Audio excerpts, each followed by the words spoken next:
A new attack ad in the governor's race is creating quite the uproar. It is arguably the most hard-hitting in a race that's been relatively tame until now. Our political specialist Sean Boyd gives this one a reality check. This ad dredges up an incident from 20 years ago involving Democratic gubernatorial candidate Jared Polis. It's by a PAC called Colorado Citizens for Truth. Kind of ironic since they have trouble with the truth in this ad. An angry CEO confronts a departing female employee and traps her in his office.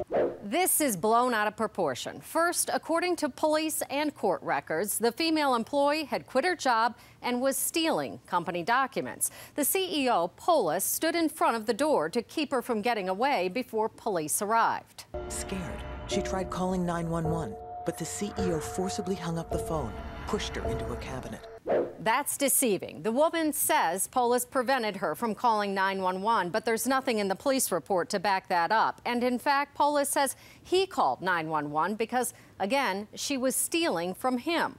He admits he pushed her when she tried to get away, but he says that's after she hit him with her bag. Police observe bruises. Courts impose a restraining order, but the CEO's big gun lawyers put the blame on her. That's completely distorted. The woman did have bruises, but police said they weren't consistent with Polis grabbing or pushing her. And courts almost always grant requests for temporary restraining orders, then set a hearing to determine if there's cause for a permanent order. In this case, her request was dismissed, and she was actually ordered to stay away from him. As for the big gun lawyers, those would be prosecutors who charged her with theft of trade secrets, which she pled guilty to. She has since passed away. There's no good reason to assault a woman.